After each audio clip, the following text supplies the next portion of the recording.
Hello, I'm Peter Quantrill, and I work with the pianist Reiko Fujisawa to create the series of concerts Harmony Beyond Music, in which Reiko and her colleagues play chamber music, which is in each concert takes a particular social, political and cultural theme and expands it both within and outside the music to tell a story about the way that music reflects topics which feel relevant to our world and the world of the composers themselves. I'm joined today, as I have been on previous podcasts for Harmony Beyond Music, by Dr. Andy Pratt. Andy, as a long-time professor at Satie University and working elsewhere in the professional and academic fields, has extensive experience of ramifying cultural topics and how they have emerged from the way that people live and think. And I'd like now to dwell on the next concert in Harmony Beyond Music, which is taking place at the Bechstein Hall on the 20th of June. Now, I think this is a particularly fascinating program. It includes certain composers dear to me.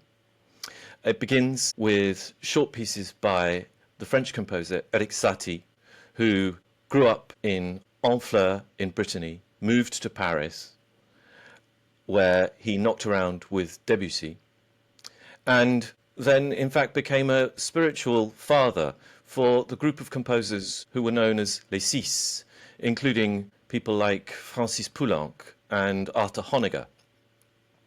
Satie himself was a composer entirely unto himself. It's quite peculiar in some ways that he became a spiritual father to any organization at all, because he lived really on the margins of Paris, on the margins of solvency, on the margins of society. He was one of those classic examples of individuals, I suppose immortalized by Groucho Marx, who said that he wouldn't belong to a club that would have him. Then we have the Danish composer Rued Langgaard, writing at much the same time as Eric Satie in the early years of the 20th century. His ambitions were much greater than Satie's. He wrote large symphonies as well as the piano pieces which Reiko will be playing on the 20th of June. But he never really felt recognized by the Danish establishment. Indeed, he felt that he was persistently being ignored by them, and in particular the composer who was getting all the recognition, all the fame at the time was Carl Nielsen. Carl Nielsen himself had come from extremely humble backgrounds, growing up on a remote island, away from Copenhagen, away from the cultural centres. However, he, having learnt the violin as a child, quite soon discovered a compositional voice, and this concert on the 20th of June will then feature the wind quintet being played by the principals of the Royal Philharmonic Orchestra. In the second half, we'll then hear music from a composer who, I think, embodies all of these ideas of the outsider who then becomes an insider, Ludwig van Beethoven, where Reiko will be joined again by the principals of the Royal Philharmonic wind sections for the piano quintet. Now, there's lots to unpack in the lives and themes of these composers. And I suppose, Andy, I'd like to begin by asking, when it comes to a composer such as Satie, and I say such as Satie, he was such a complete one-off. How do you think it is, Andy, that creators can be individual and yet work within a society? There's a real tension there, isn't there? And I think that's a really interesting question. And obviously, I'm interested in the sort of the broader social context of music. I'm not a specialist on the music and its form particularly, but interested in this interplay between that of both society and also obviously of the musicians and the composers, etc. as well. And so this idea of being an outsider is a really intriguing sort of notion, and as you say, illustrated by Satie and many others. In one sense, there's a banal idea of the outsider, of somebody who's just not in the mainstream, and it might be the person who's a reclusive or shuts himself away in that sense. And of course, we all have experienced that sense in which we just need a bit of peace and quiet in order to concentrate on our inner muse or ideas or whatever. So obviously, there's an element of that in all of this, but I think it's something more going on here. I think, as we've emphasised in many of the themes in this series of concerts and the discussions, is that there's a way in which society is changing as a background to what individual composers are doing and the development of the classical form as we know it. And, this is the period of, the Enlightenment and after and the response to that. And that is about a sort of reevaluation of the role of individual in society. And also about certain questioning of authority and a repositioning in this way, and also questions about reason and order in this as well. So there's a sort of music is part of a response to trying to define what it might mean to present things in a different way. And I think when we think about the outsider, we can think about it in probably two ways. I mean, one is a sort of the philosophical existential way of the idea of the outsider who, in a sense, feels alienated from society, stands back from society, and somehow finds society as not understandable immediately. It might be absurd, even in some way. And some of the strands that you mentioned there, with the emergence of modernism, etc., where there was this response about both modernism and surrealism, etc., and about the absurdity or how it's sort of almost impossible to rationally understand society, but somehow there must be something absurd about it. And you need to create this ironic distance in some way. And I think these ideas were emerging at this time. And we can see some of these played out in the positioning of individual composers to the canon and also to the classical form as well. One thing that I'd want to sort of take it a bit further in a way. Might seem a little bit strange, but there's a sort of second idea about the outsider, which is, I guess, related to, and this might seem strange, related to scientific understanding. So in the 1960s, a writer called Thomas Kuhn wrote about the structure of scientific revolutions. So he was interested in the idea about science and progress, but that it wasn't in a linear way. And this idea about how new stuff gets made, innovation, creativity, etc., is a big idea about this. And what Kuhn is writing about is that there's a lot of science that is normal science, and people keep on doing their own stuff in the ways they've always done it, but actually that doesn't lead to big changes. Yeah, it just is a quiet iteration of what's gone on already, but it doesn't bring big changes. And actually what was needed is what he called a paradigm shift, in which suddenly all the new ideas would come out and turn over the existing ones. And I think there's a sort of resonance here with, if we use that model to look at the way that classical music is challenged at this period in time, is that there is, the broad body of people and composers are working within the standard norms and pushing forward in small ways with new innovations and new ideas, etc. And then there are people that come with an entirely new language or an entirely different set of ideas. So for me, this is a sort of sense in way that how does change and creativity happen in music is that sometimes the creators have to put themselves outside the mainstream, or even put themselves in opposition to the mainstream. And I think, we have examples here of Satie as an interesting example there, not just in terms of musical form. There's a recent biography of Satie by Ian Penman, who has pointed out it was a rather eccentric biography, focuses very much on issues about his personal life, and it's called Three-Piece Suite, which is partly in relation to his obsession with threes, but also into Satie's personal dress sense, etc., and the company he kept, etc. So that there is this element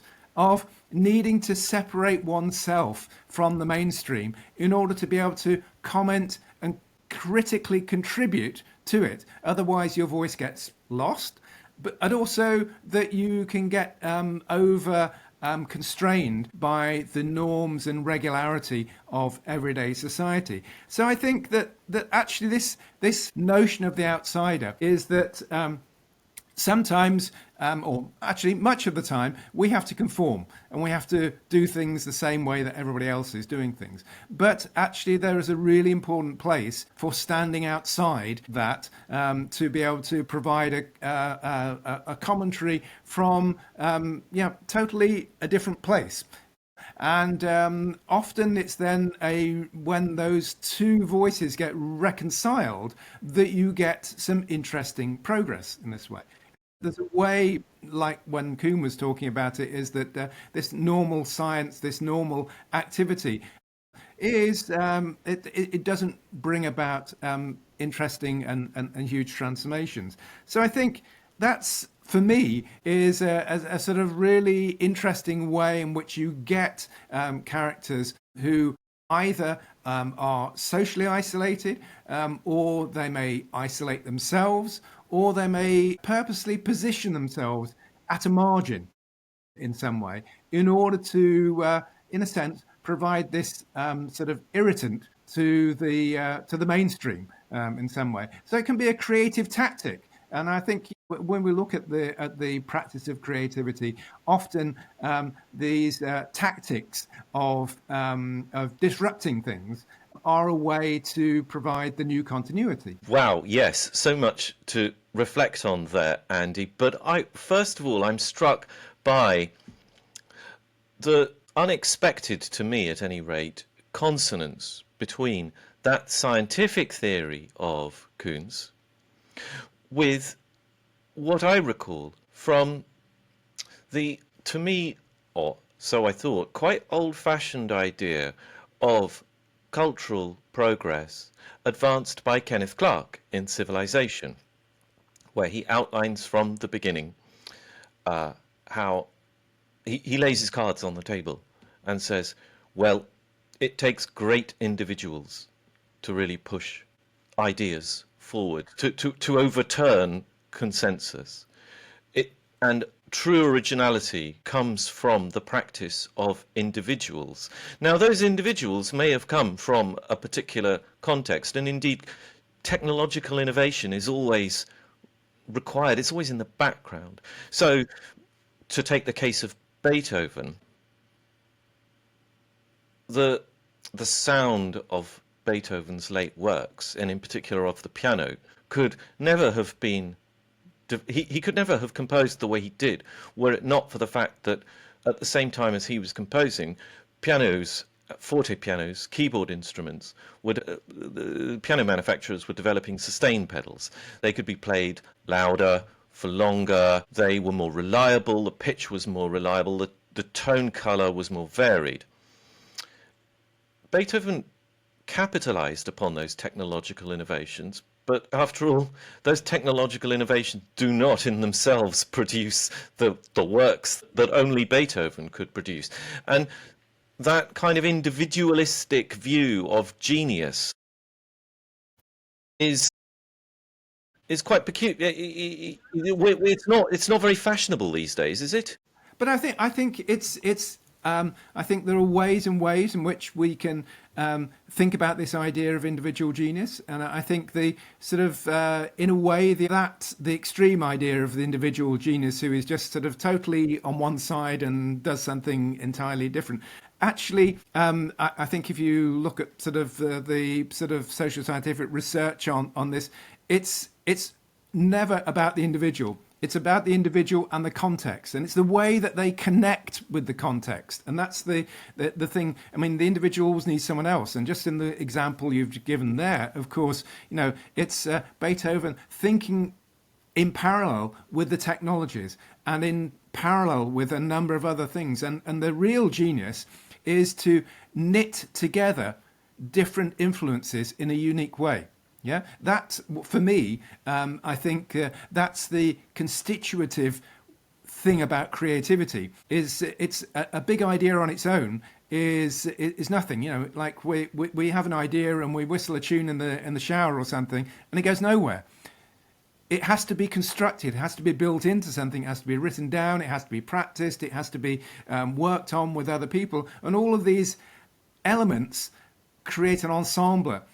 Which is about what I would call an innovation ecosystem in some way, or creative ecosystem, and that's really important. And it goes even further than that, I think, because, and I think we rightly recognise that audiences are part of that as well. Is that it's not simply either the creation of a piece of art or its manufacture in terms of a piece, but it's about its reception and the way that reception works with an audience. About there's obviously an educational sort of element of that. There are many pieces of artistic work that are way ahead of their audiences. Audiences don't appreciate them, and they fall by the wayside. Or there has to be a process of leading audiences through the thought processes that the composer or the musicians are trying to construct. So I think it's really important that, attractive though it is in a sense, is that particularly with this romantic idea of genius, and I say romantic there because the period, the romanticism, the period which in fact Enlightenment is a counter response to the idea that everything is embodied in the romantic individual and they are the sole source of things.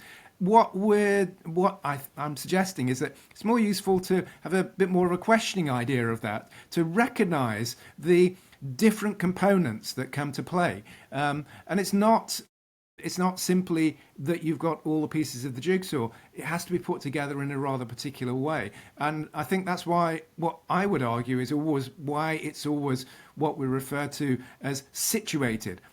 It always works in a slightly different way, at a different place, a different time, with a different group of individuals. There's not a one-size-fits-all solution to this. You're always juggling the components in a different way, but it is always about this collective endeavour in some way that is the intriguing part of this conversation, both internally within any artistic construction and also the way that it finds its way into the world as well. But at that point, I'd like to ask you about, to me, there's a distinction between two different kinds of outsider that in some ways we're describing here. The outsiders who, like Beethoven, carried on being outsiders but recognized within their own time, recognized and played and performed and celebrated for being difficult. But then there's the individual creators who really aren't recognized, and indeed whose work doesn't come to light, who carry on ploughing their own furrow, whether geographically or intellectually isolated from the artistic currents, the social currents around them, and whose work is only discovered maybe at the end of their lives, or often posthumously. And as it happens, that's pretty much the case of Langgaard, that it's only been since roughly the 1980s that people have started to rediscover Langgaard's music. And there are plenty of cases of visual art, and indeed, for that matter, great literature, where while those creators were acutely responding oftentimes to the world around them. The rest of the world wasn't responding to them in a way that it was to Beethoven. Do you see what I mean? There's a very great distinction of there are two streams of outsider that we're talking about here, aren't there? I think again, it's another really important thing to bear in mind when we're considering this. It is that there's the way in which creativity is recognised is a social process. It's the wider society, it's the wider value systems, the institutions that we have that confirm and validate them, and they are of their moment. And it's not about ultimate value. Values change over time. We recalibrate what we recognise as important. And this is a useful sort of memory, and I think it just helps us to think beyond a rather ossified view of artistic production that is only of the moment in some way, that it's always in conversation with a previous time and probably a future time as well. It's in conversation with different audiences and different understandings of it. So it's never fixed, and that's what's so wonderful, is that it can continually be re-energized. And I think what this series is trying to do in some senses also is to look at the same things again in a different way. It gives us a new perspective. It gives us a coming at things with new assumptions. And I think this idea about creativity is often about the context we bring to it. We can either overlook somebody's creativity or see it as absurd or see it as totally irrelevant. But in another context, at another time, then suddenly it comes into view as relevance. And I think this is it's a wider corrective to us in terms of us thinking that there is simply just one perfect expression of a creative form, and it's malleable. Yes, and that is such a useful way of thinking. It's such a useful, not exactly system, but, well, attitude, I suppose. It's such a useful attitude to me in that it counters the very otherwise binary distinction between objective and relative viewpoints. Now, in the field of music that I deal with day to day, there's a continual tussle between those of us who, well, when we try to place a certain value on a piece of music, and when we come to a judgment, and often an aesthetic judgment, which we have to do because that's what the composers themselves were doing, I think. Other people would say, no, music has a particular piece of music has no aesthetic value in itself, and if you come to a poor verdict on it, then that's more reflective upon you than it is upon the music. I tend to think to myself, well, the composers themselves didn't think that, after all. As far as they were concerned, they were always striving to do something often better than the previous piece. And yet at the same time, we shouldn't get hung up on, as you say, absolute ideas of, well, this is great and that is poor, but we can move beyond objectivity and relativity in our ways of listening. I don't want to say exactly ways of judging, but at the same time, we can move beyond objectivity and relativity in ways of listening by continually, as you say, putting these pieces in new contexts so that they take on a value that perhaps their creators could never have dreamt of, envisaged. That's a really interesting thing in itself, isn't it? That actually these things don't stop. And just because the creators made this thing, things have a life beyond that creativity, and that's what is tremendously interesting about the whole process. In the way, I just wanted to come back to the point that you just made is that this moving beyond these binaries in a way. I think it's partly about the moving beyond is about holding both there at the same time, is recognizing the particular moments in which one side of the coin is more important, and then times the other side. Because I would say that that's what this thing of values are situated in time and place. And they have a particular value at that time, in that time and place. And of course, that's what generally people agree on. But there is also room for dissension.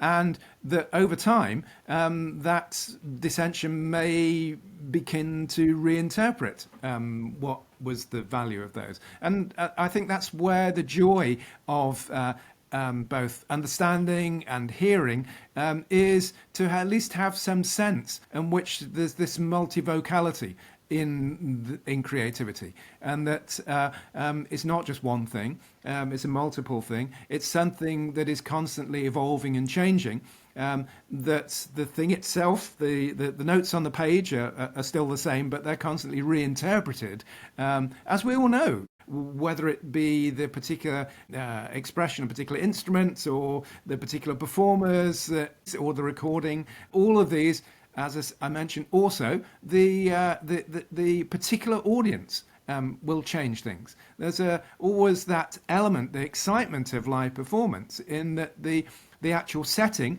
what the audience brings to it, whether they're a knowledgeable audience or whether they are an entirely new audience, whether they're bringing some sort of feeling of what's happening in their lives or not at the time. All of these things affect the performance, and they're not just fringe effects in some way.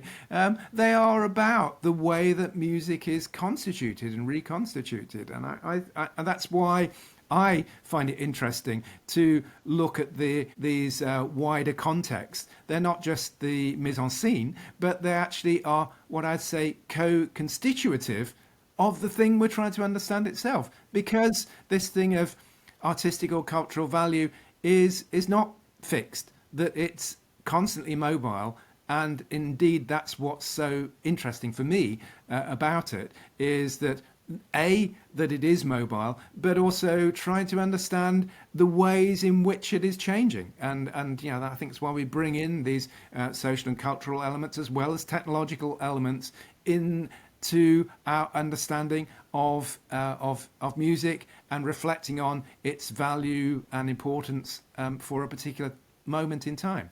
Well, and I don't want to get too either abstract or grandiose here, but it strikes me that given that we're talking about these ways of listening and how they can be multivocal, how they help us to appreciate music, not just in the context of the society in which it was made, but perhaps to tease out themes that speak to us now very directly.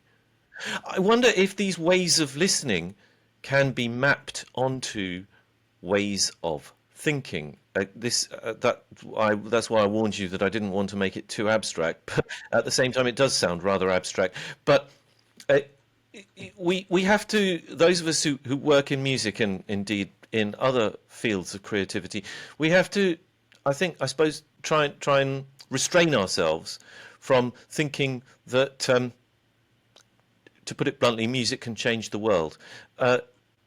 It's very often the case that whilst we have tremendous aspirations for this music, as though we feel it in ourselves to be a tremendous force for good because it enriches our lives, oftentimes the world seems to carry on regardless. I think what you're hinting at there is I think we need some humility in terms of the impact that music and musical composition can have. But at the same time, that actually the impact of it doesn't always arise at the moment you expect it to.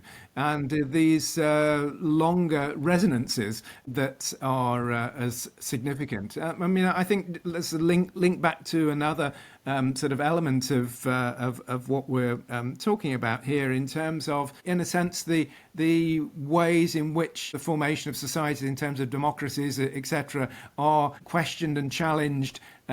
And music is it sort of reflects and comments on those. There's not a one-for-one relationship. I mean, again, standing against these sort of rather dualistic sort of notions that if this happens, that happens, that's or that you create this music and it will change the world. It's more subtle than that, And I think what is interesting is to recognise that there's a conversation going on, and sometimes the conversation is paid attention to, sometimes it's listened to, but it is happening nonetheless. And the aspirations of composers and musicians and promoters to either support or challenge the status quo is also partly a reflection of some of the broader elements in society more widely. And I think that why should music be any different in that sense? But